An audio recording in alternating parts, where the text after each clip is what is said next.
Welcome to the After the Show Movie Podcast, brought to you by your hosts, Ascully and Sid Talk. We're addicted to movies. Are you?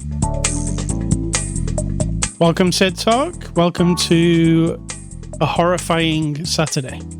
The whole day? It's horrifying? Horrifying. YOLO. Not YOLO, I guess. That's you only live once. Sure, you only live once. You're only doing this podcast once. Yes. That's not the before the after the show discussion. It was pretty limited. Let me catch my breath. I spit out a lot of stuff there. It sounds like I'm actually a TikToker when I talk like that, doesn't it? Oh my God. And I'm not knocking TikTok. I'm just saying. TikTok. Don't stop. It's just got that vibe, right? Before the after the show was you make it a cup of tea, even though it is, drum roll, happy birthday to you. Why am I making my own cup of tea on my birthday? You just did it. Like, I had no involvement. You just did it. And you can later discuss what you got for your birthday. I can. Later. And I love you and happy birthday. Thank you. Many, I love many you more. and happy birthday to you too. It's not my birthday. Well, early. And if people don't know, you're younger than me. I am. So you went for the older lady. I did. Elderly. Someday I'll die and then you'll be as old as me. And then I'll be like, haha. What if I die first? Speaking of horror. Yes. Moving on. It is Saturday, July the 11th. The best day in the whole year. This is After the Show 951, your weekly movie review podcast where we look at a new movie. This week, we're looking at the movie Scream 7. It's a 2026 release, out now on streaming, rated R. Its runtime is 1 hour and 54 minutes, and it's from our friends at Paramount who sent us a 4K disc. It's a very nice steelbook, Sid Talk. You know, one of those? And they sent us a copy for review. So, Sid Talk, can you give us the synopsis of the movie Scream 7? Really? Really? Does anyone on the planet, well, probably somebody on the whole planet, need a synopsis of Scream 7?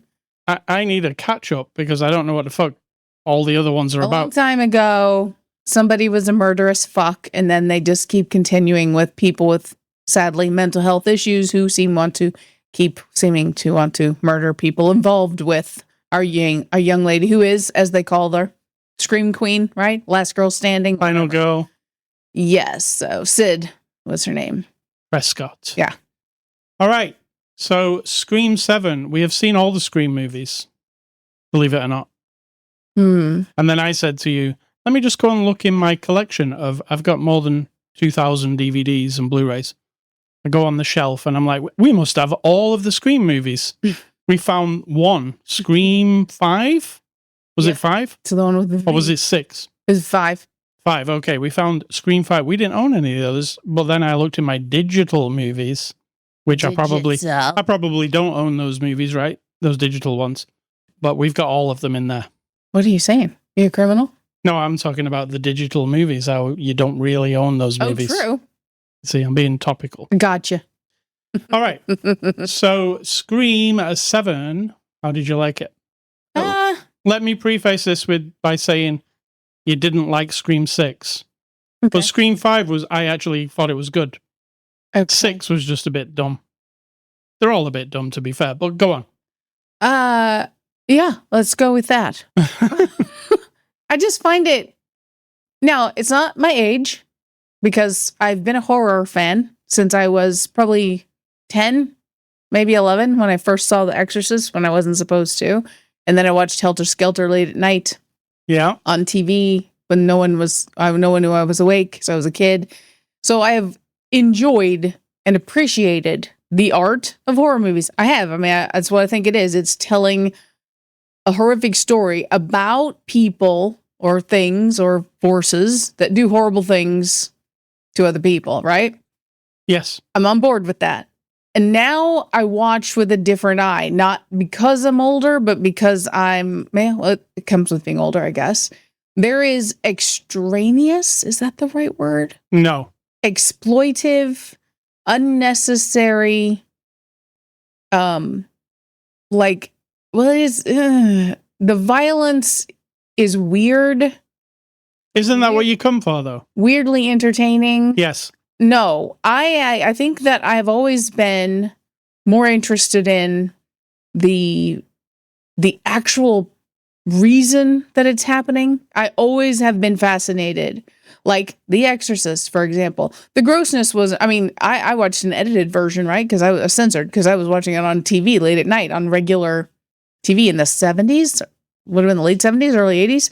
So I didn't see probably all the gore. What I was fascinated by was the devil, right? The Satan, the spirits, the creature within. Like, what the hell's going on here? That fascinated me. Same with all of them.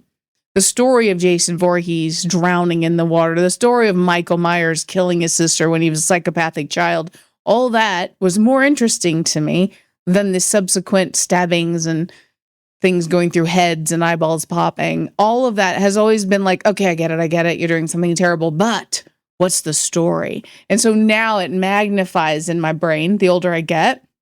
And when I can feel the writer's table or the computer or the Zoom call, whenever they're writing these segments of violence, whenever someone's coming up with it and pitching the idea, what if, like I saw this thing at the bar the other night, one of the pumps had a really pointy end on it. What if we take a guy and put his head on that point? That'd be so cool. That's what I feel when I'm watching it, because this is what happened in this movie. And that makes it really boring. Like exceptionally boring. So you don't think the kills are creative? I don't mean that. It's not that it's creative. It is unnecessary. Now, when someone just is in a fight, a physical altercation, and weird shit goes down, someone gets stabbed, someone gets shot, in the movie, in a fictional sense, I'm not talking about it in real life here. I mean, that it plays out like these two people having a physical altercation. When the creature person or the evil person just does shit to be extra maniacal, it isn't interesting. And now that we know, when you watch the whole movie, spoilers. I'm not saying who it is. I'm just saying once you know who it is, then it's like, what? Neither of those people could have done that. Spoilers. That could be. Well, I guess it's because I've already seen it. Right. But I'm just saying, it doesn't even make sense. And I want it to be purposeful, I guess, or not just titillating and make you go, oh God. The Scream movies, they feel to me, I'm not a massive fan of the franchise, but I have seen them all. But they feel like a Scooby-Doo episode, always. Always. Yeah. And I think that's the idea when they pull the mask off from the bottom. Yeah, exactly. And the idea, there is some intrigue always. I'm always like, is it that guy? Is it that guy? Is it that guy? You know, they really set it up. So you are like, oh, and I was wrong on this one. Oh, I was 100% right the instant I saw the person. And I was wrong. So you've got that element of like a whodunit kind of thing.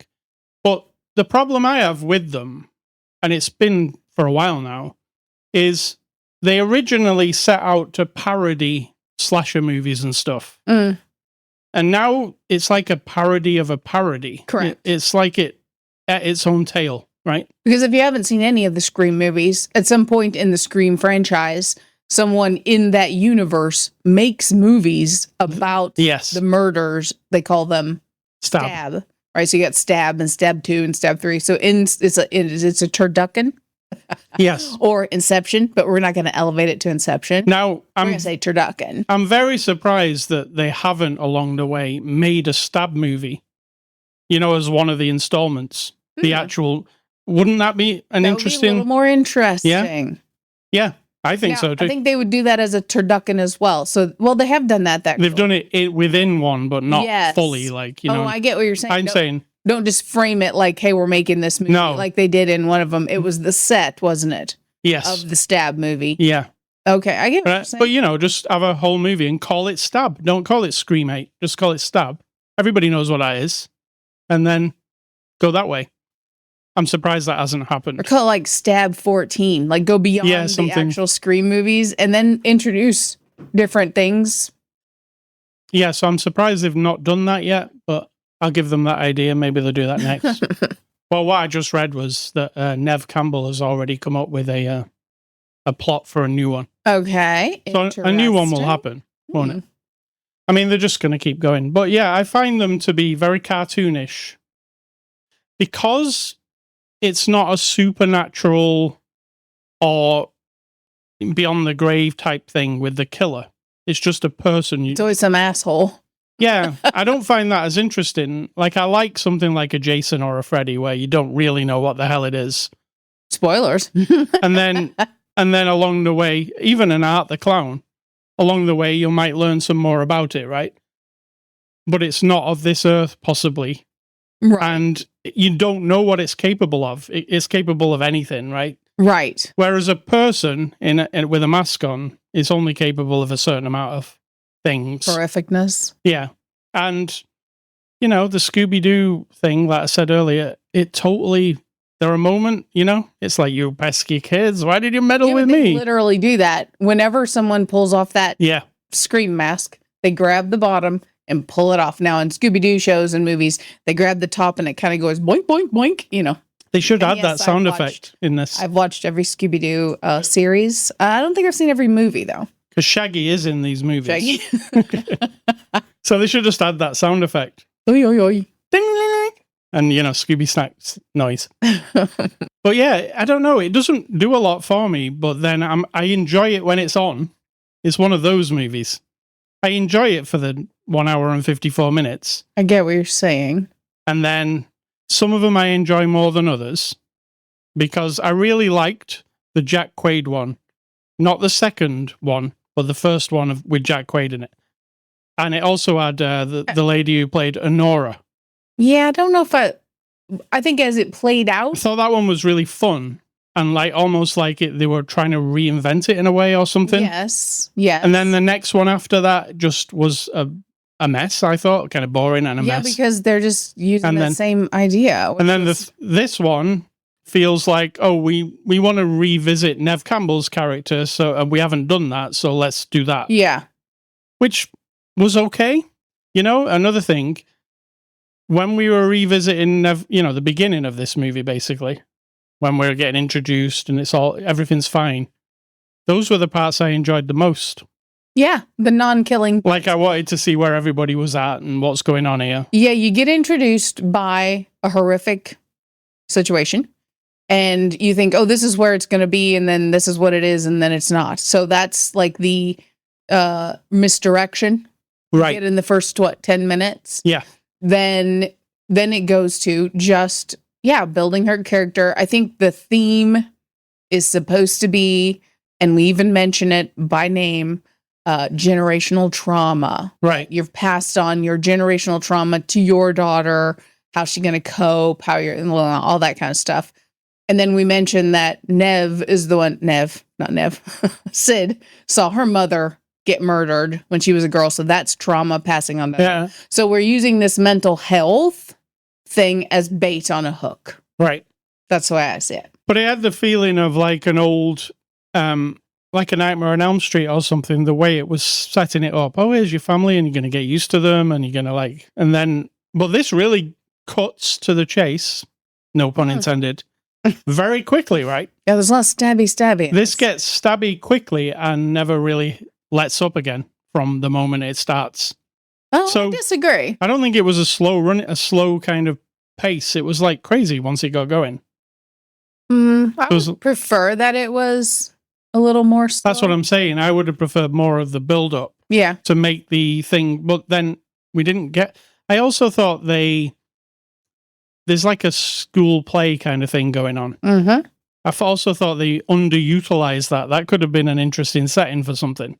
Yeah, but again, we had in one of the Scream movies the set of the movie. Yeah. And this one we had a set of a play. And it was, I think they did it just right, actually. I'm glad they left that. There was also a moment in the movie where we'd already been told, or we see the town and we see the cinema is playing the Texas Chainsaw Massacre.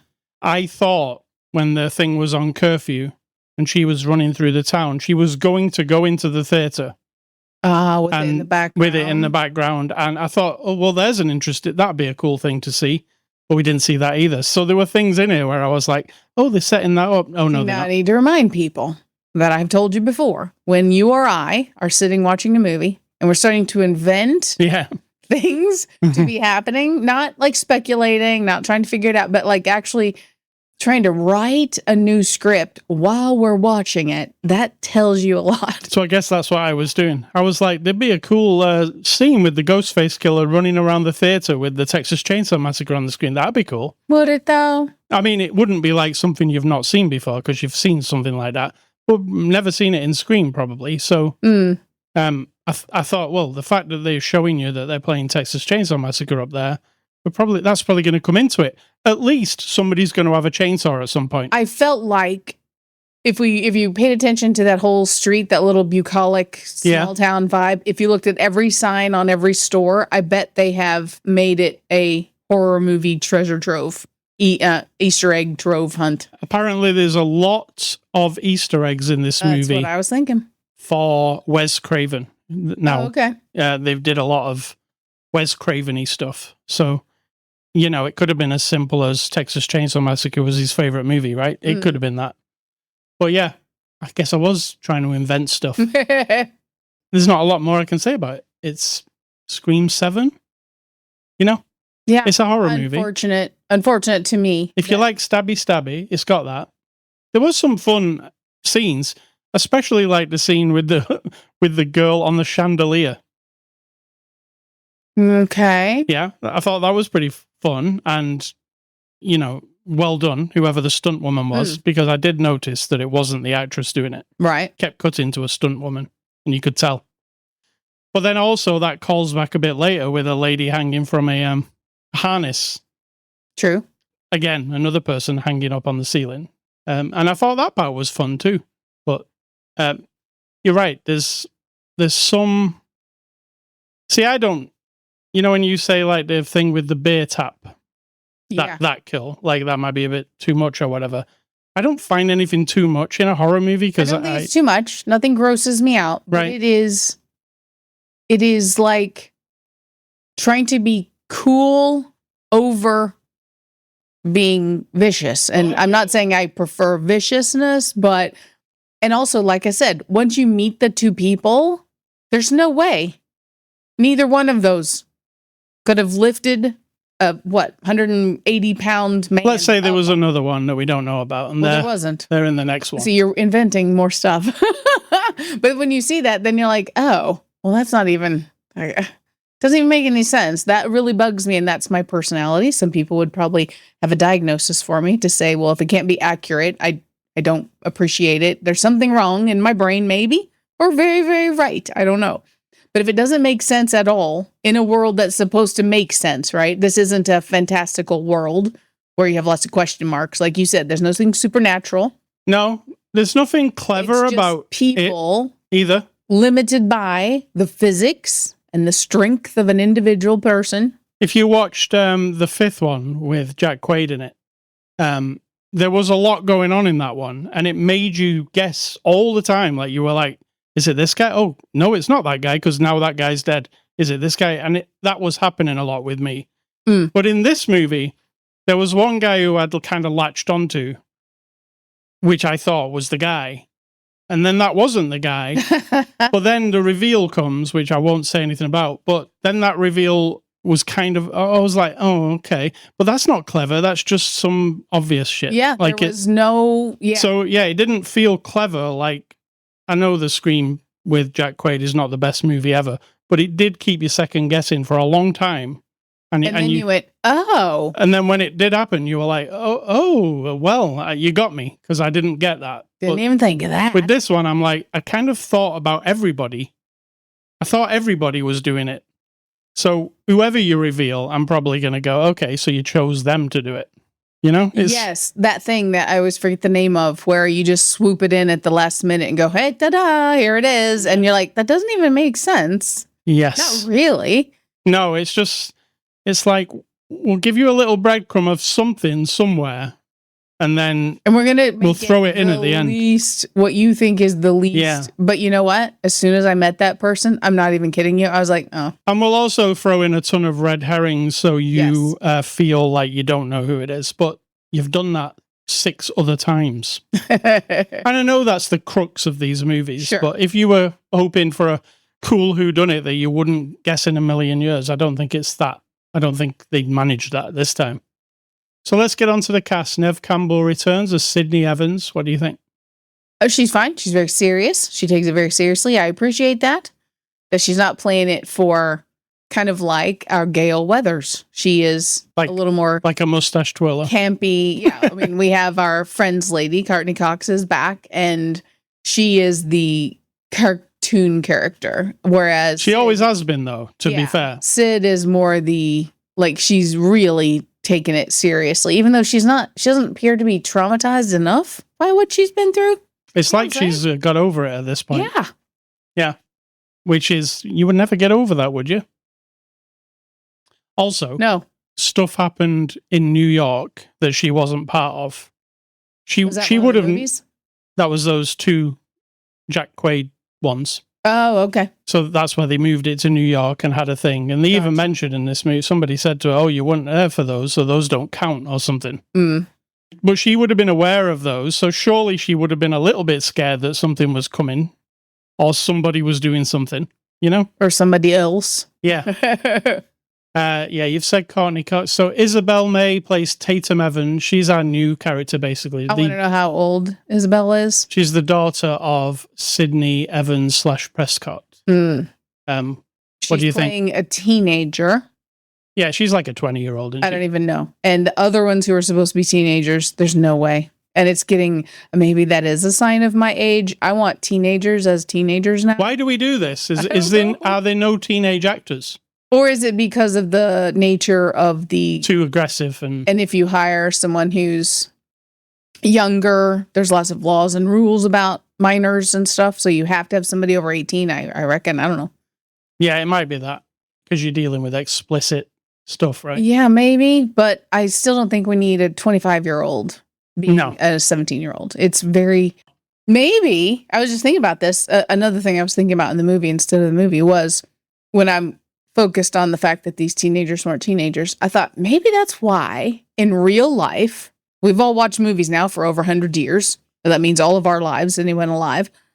When we see someone and they tell us their age, we go, wow, you look great for your age. Because maybe we've been brainwashed. We're being duped. Yeah, that like a 35-year-old who actually in the movie is 50. Now, back in the day, if you watch really old movies, like from the 40s and 50s, and these men usually they come on screen and say, "Jack, you've just turned 30. You probably want to move up in the company." And you're like, "That fucker's 30, but he's actually 50 in real life." But they're saying he's 30. So now we've all been accustomed to this, that everybody's older than they really are. So maybe it's a benefit, but it drives me crazy now.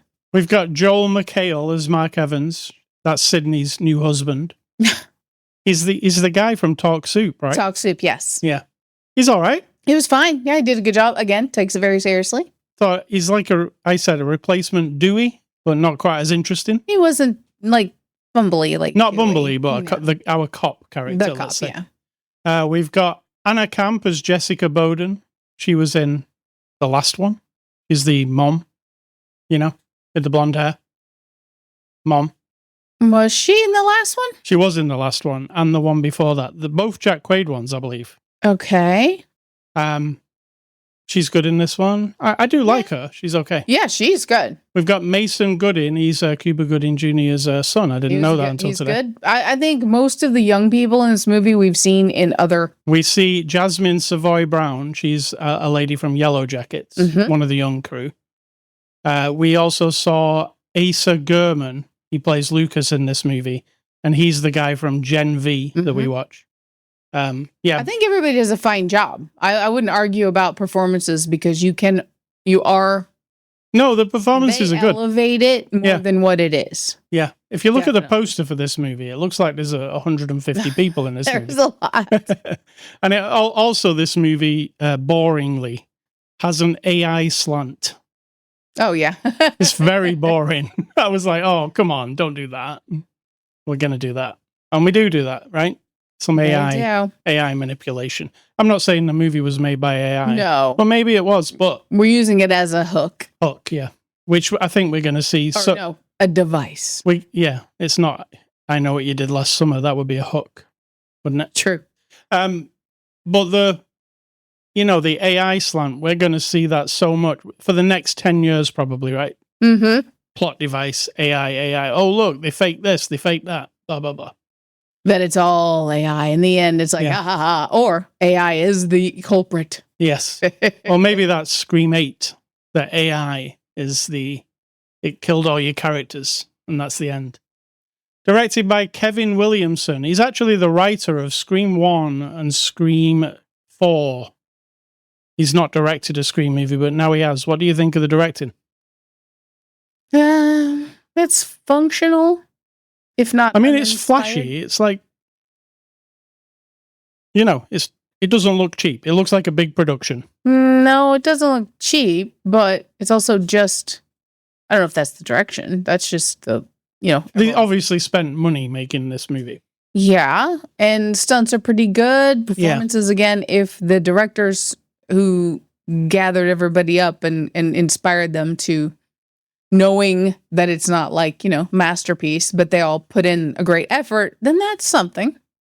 The problem is with the whole Scream thing is it never seems like it's going anywhere. Like it's just where it is going is like to the next movie where it all happens again. Yes, and always reaching out to another person with mental health issues who latches on to this story. But it doesn't seem like it's ever going to have any meaning to it.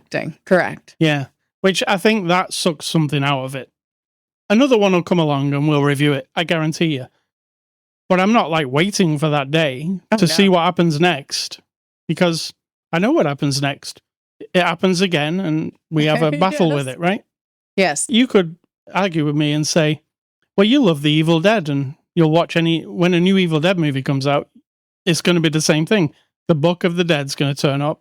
The Deadites are going to turn up. We're going to fight them off and then we'll move on, right? Yeah. Yep.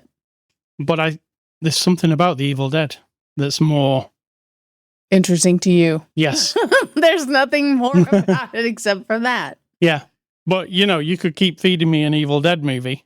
I don't care. I want to see the Book of the Dead. I want to see. I don't care if Ash is in it.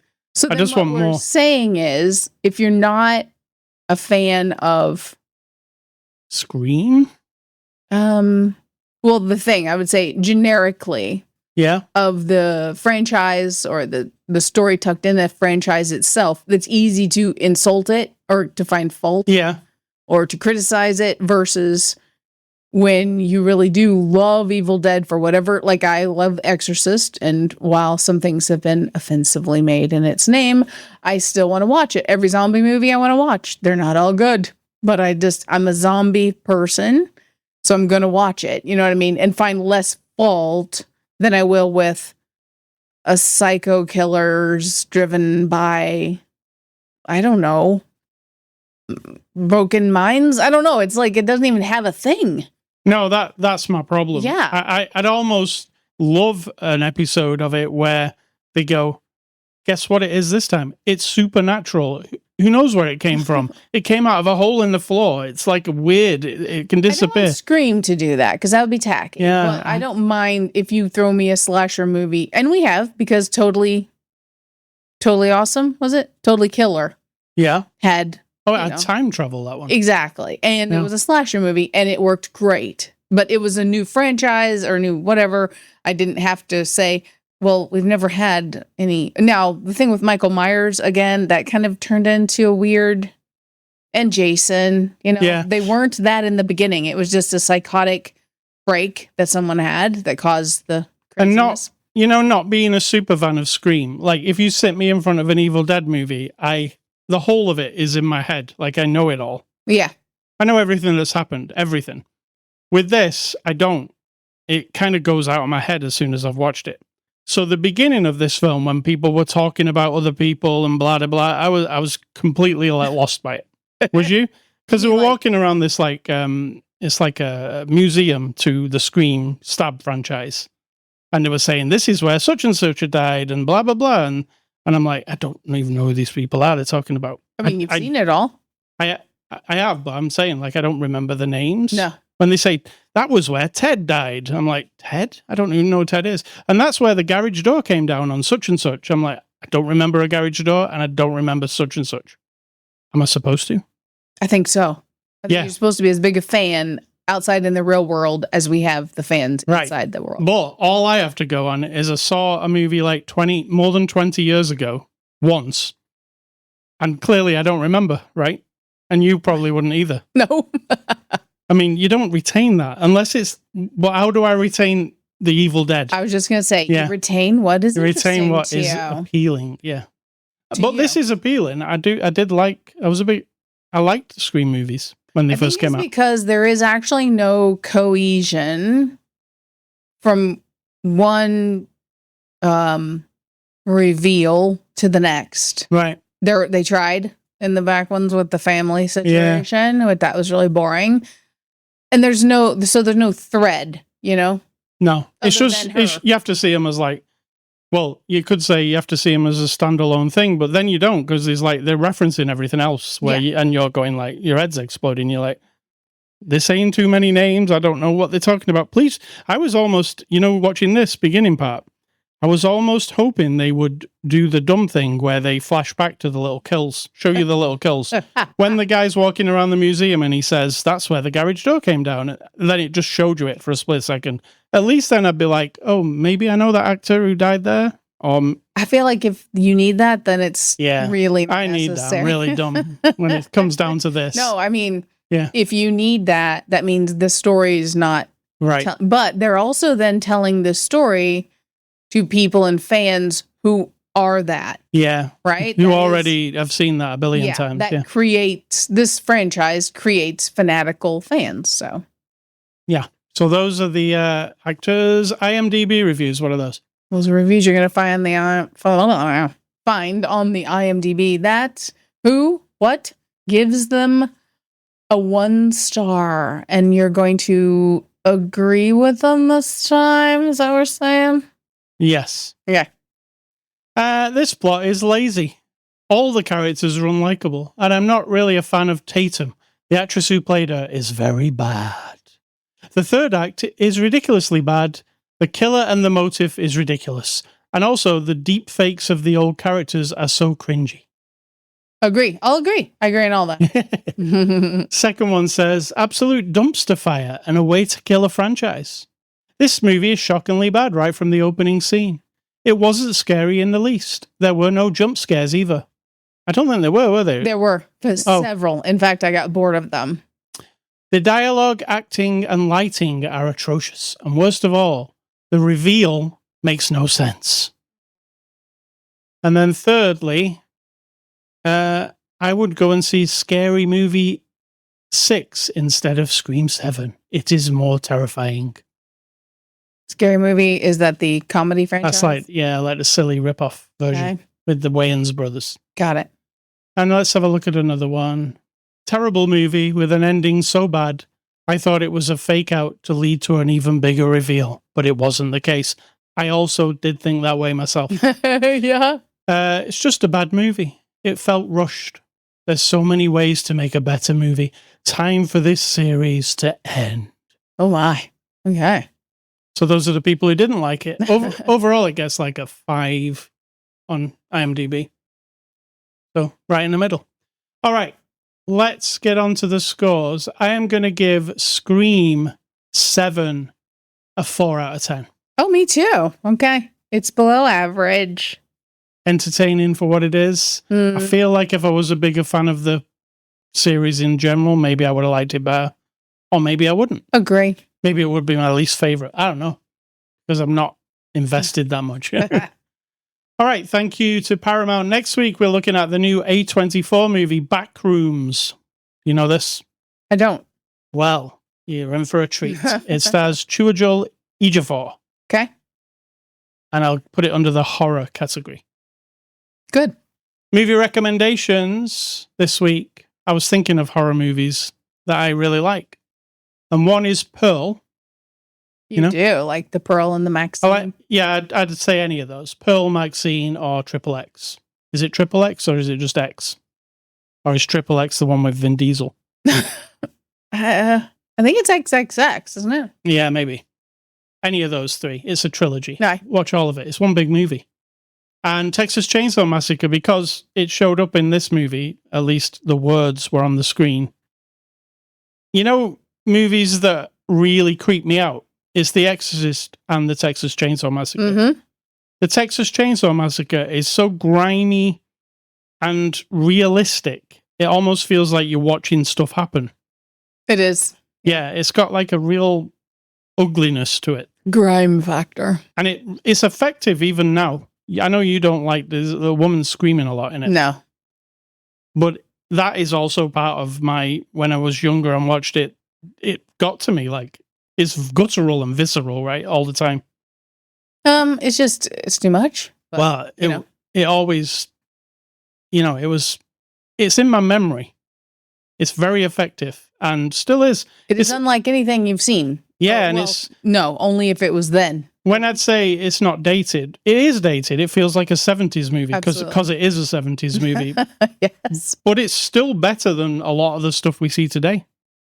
Because there's an unknown quantity to it that makes it feel better. Well, as far as a horror movie, an effective horror movie that would actually freak you out and you'll remember it. Maybe it was because I was 12 years old when I watched it. And it's about cannibals, is it? Spoilers. If you haven't seen it, come on. All right, so those are mine. And mine are, I'm just going with the birthday theme. Dun, dun, dun, dun, Happy dun, birthday. Dun. Happy birthday to you. Hold on. I'm creepy. Talking of creepy. I'm putting a bathroom in my Sims house here momentarily.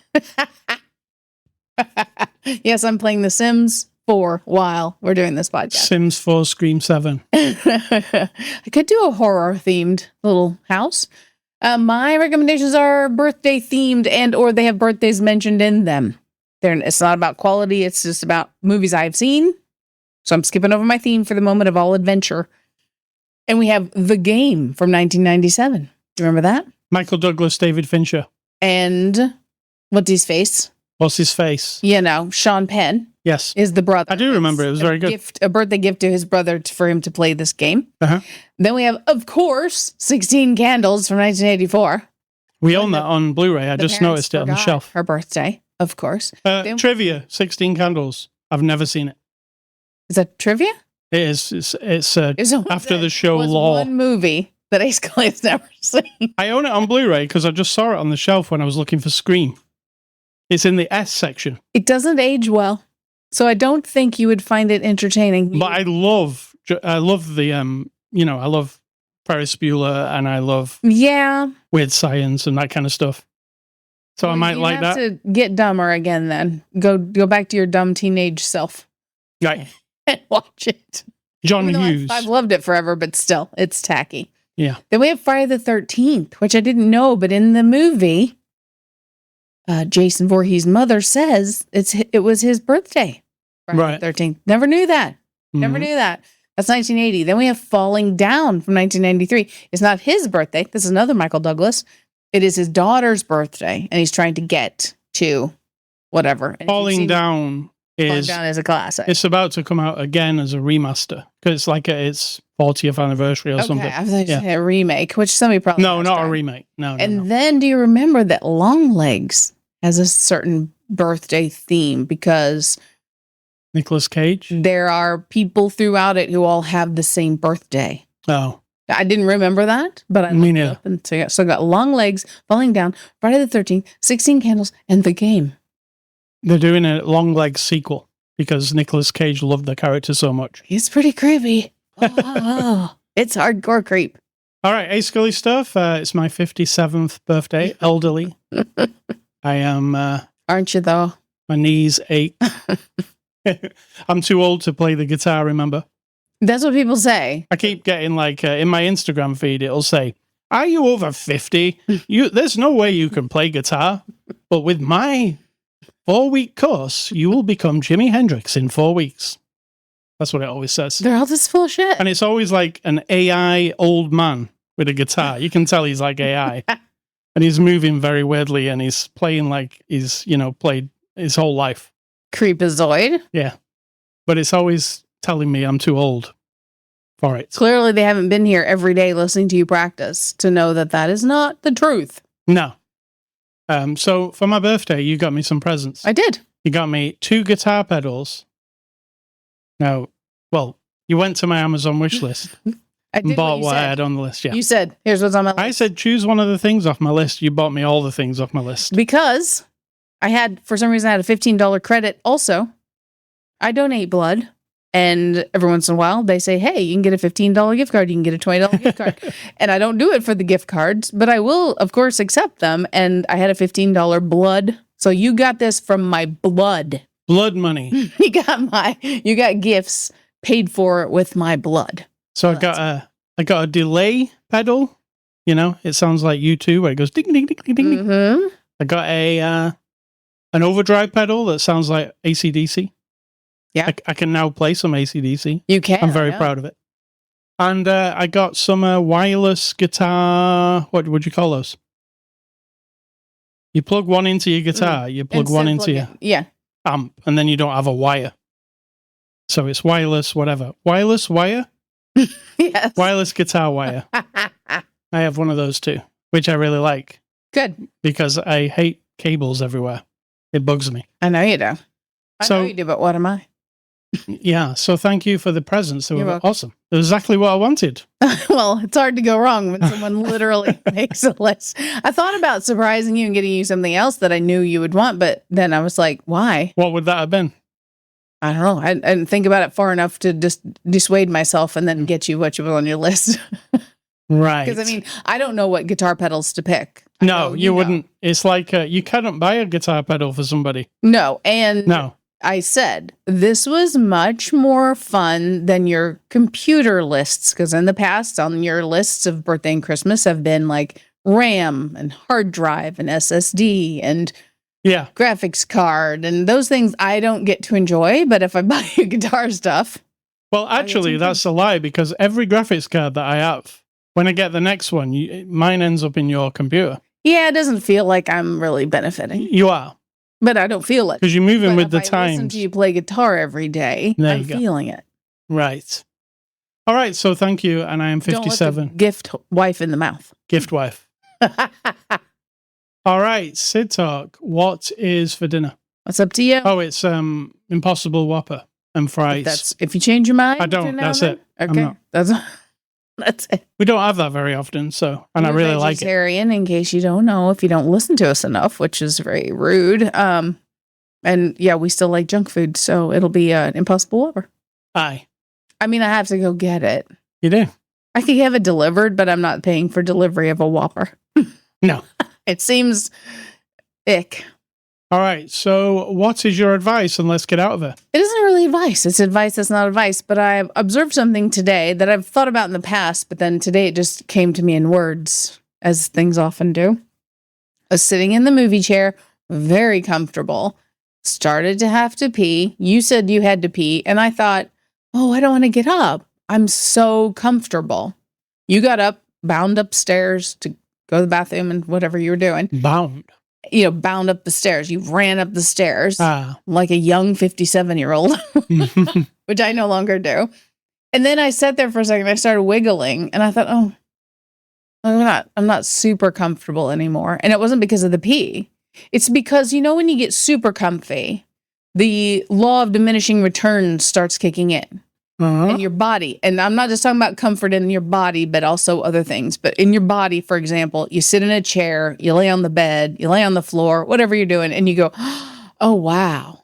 And that split second of indescribable comfort, you never can define the time that it lasts, because at some point you start wiggling, right? You start moving, you start readjusting. Yes. I say, as soon as you think, oh, wow, this is super comfy, get up, right? Change something. If this is a comfort in your life, change something. Even if you're going back to the original thing, you will stop appreciating, right? That comfort, that thing, even if it's for a little while, until you come back and start again, until you create that lavish moment of like, oh man.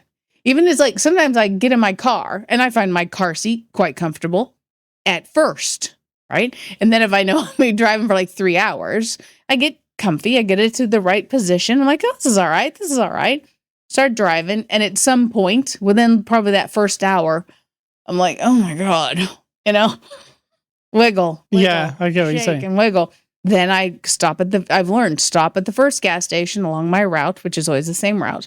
Get out, walk around, and stay out of the car longer than just go pee and get a drink. Just like walk around a little bit. Then when I get back in, I can revisit that like, oh, this is all right, So, and it can apply to also like thoughts and life and like your life, not just chairs. So that's it. Very nice. And happy birthday. I love you. Thank you. Similar. It is not. Thank you. Thank you. All right. So let's get on with this. Let's play some music, Siddo. Do it. Here it comes. I have to produce it I have to get it. Here it comes. There it is. All right. You can't hear it, can you? No. All right. You can catch us on X, Instagram, Bluefly, Blue Sky, Threads, TikTok. You can also catch us on Ascully.com, Spotify, iTunes, Amazon Music, YouTube. That's where you can get the podcast. Email feedback to me, ascully@ascully.com. Don't email Sid Talk. She doesn't want your email. And stay classy. The Scream franchise. Is it classy? Question mark. And I'm going to say, think for yourself, or someone's doing it for you.